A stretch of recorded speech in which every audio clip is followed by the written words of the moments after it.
We're back to my hand-woven, hand-spun bag. And before I dive into the real subject of today's video, I want to show you a couple of things about my loom setup. So this is the final fabric. This is the real thing. And I want to point out that, and we're going to try backing in and out of things. I want to point out that first off, I have a marked adding machine cash register tape pinned to my woven fabric. The other end of it got pinned right above the header, and I marked it with 30-inch and 60-inch increments. My aim is to do about 60 inches here, just so I could easily keep track of how much fabric I had woven and how much more I still had to go.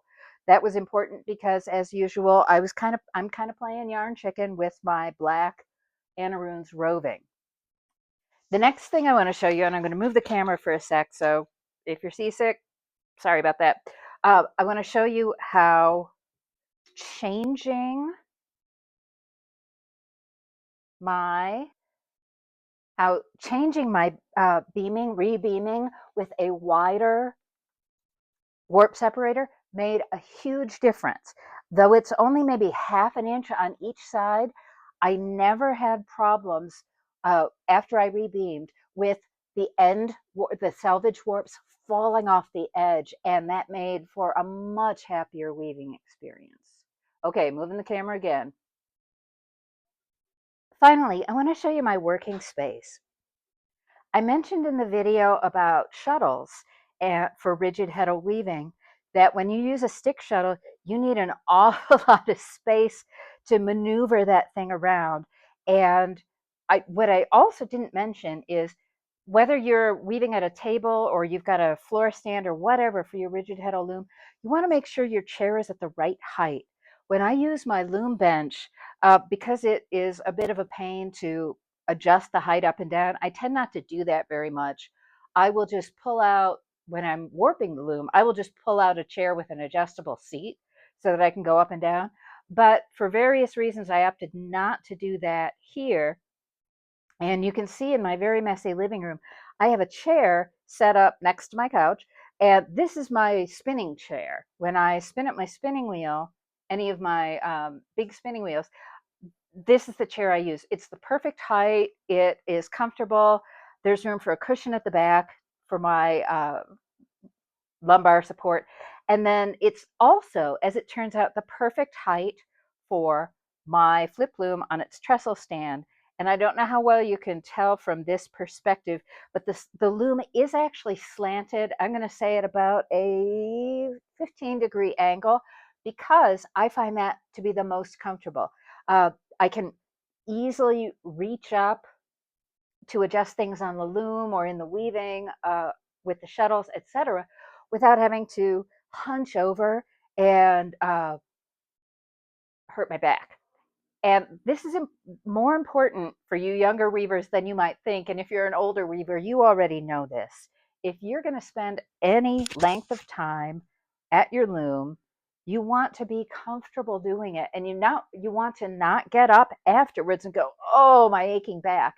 Pay attention to this every time you sit down to spin or weave or sew or whatever it is you're going to do, because these stresses and strains build up over time. And you don't want to become the weaver who has to get a shoulder replacement because you weren't paying attention when you were young.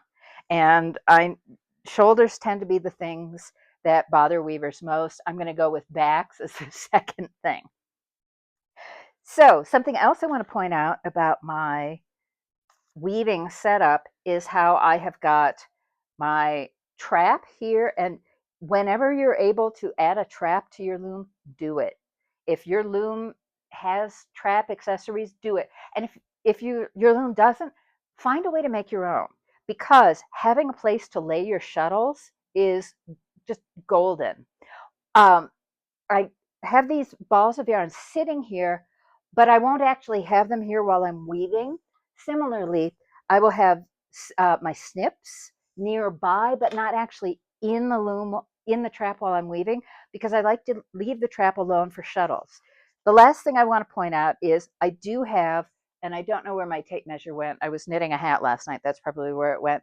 I do have a lovely pad, and this is actually a pad that my dear friend Tina made for me. She loves diamond painting, and who doesn't love a little notebook? So I've just got a little place to jot down measurements. So when I started weaving this fabric, I wasn't sure if I was going to do a sort of regular stripe pattern. I knew I didn't want to do a totally spontaneous one because I'm just not that kind of person. And I feel that often really random uh, stripe sequences in my brain just kind of look like mistakes as opposed to intentional design.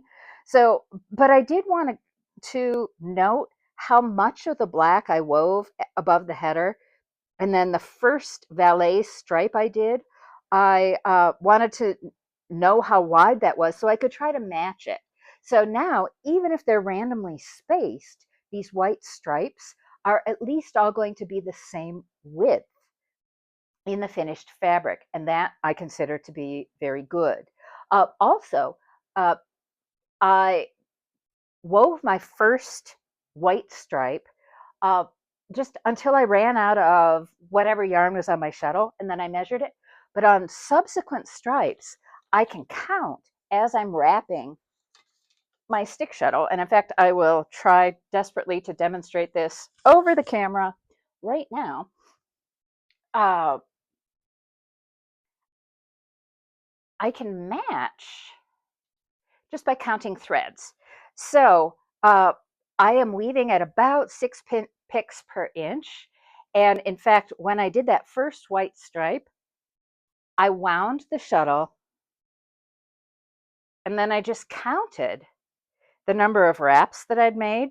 And when I hit 12 on each side, I stopped and I cut the yarn. And that has allowed me to come up with stripes that are pretty nearly the same width. So make your weaving setup as comfortable as possible. Have tools nearby, have beverages nearby, and get up and take breaks. Oh, and I forgot my favorite little thingy, my little drugstore comb, just for situations like this one where I didn't beat hard enough, maybe in one particular segment, and I want to push the weft down a little further. So your weaving setup is often going to be crucial to your weaving pleasure. And so don't discount it. Uh, Pay attention to it, take breaks, be kind to your body, and you'll have much more fun. So that is part one of my videos for today.